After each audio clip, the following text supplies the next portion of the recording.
তবলাবাড়ি খেয়ে অঙ্গনওয়াড়ি কেন্দ্রের সামনে রক্তের দাগ পাওয়া নিয়ে সন্দেহ প্রকাশ পঞ্চায়েতের উপপ্রধান এবং পঞ্চায়েত সদস্যের। জানা যায় এলাকার দুই যুবক সুমন দাস এবং এলাকার জামাই সঞ্জীব দেবনাথ অঙ্গনওয়াড়ি কেন্দ্রের সামনে কোনো এক লেনদেনকে কেন্দ্র করে তাদের মধ্যে বাকবিতণ্ডা হয়।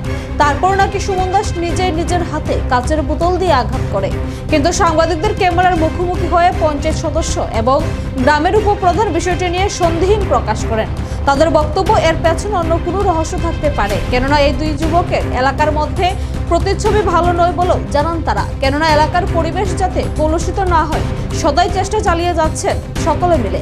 প্রশাসনের কাছে তাদের তরফ থেকে দাবি জানানো হয়েছে ঘটনাটি গুরুত্ব সহকারে অনুধাবন করে এলাকায় তীক্ষ্ণ নজর রাখার জন্য এবং সত্য ঘটনা উন্মোচিত করার জন্য।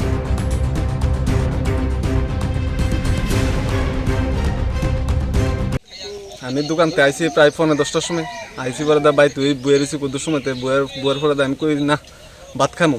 তো এই সময় আবার বইতে প্রায় 11:20 বাজে। তো আমি কই না খাইয়া লাই, তো খাবো না, আমি নিজে হইলেছি নিজে খাইয়া সেরা। এই সময় খাইতে তো 10-15 মিনিট 11:30 বাজে। তো 11:30 বাজবার পরে দেখছি কদ্দুর সময় জিরা চিটে সেই সময় প্রায় বাইর থেকে এসে গড়ে গেছি, গড়ে গিয়ে আসে আমি কদ্দুর বইছি। কদ্দুর বোয়ার পরে প্রায় এই সময় 12:15 বাজছে।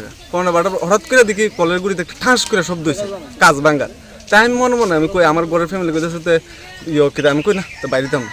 এবার কদ্দুর পরে বাইরেছি, বাইরে এসে দেখলাম এই কেটাদানি ব্যাগ লিয়া এই কলের লামা দিয়ে লামার সময় আমি আবার বাইরের থেকে যে সময় লেফটেন থেকে ঘর ঢুকতাম লেছি, আবার দেখি কেউই নাই। এর দূরে আমি দেখছি। এই জায়গাটার নাম কিটা? এই জায়গাটার নাম তো এমনি মদের অঙ্গনাদিটার নাম? অঙ্গনাদির নাম কেয়া অঙ্গনাদি।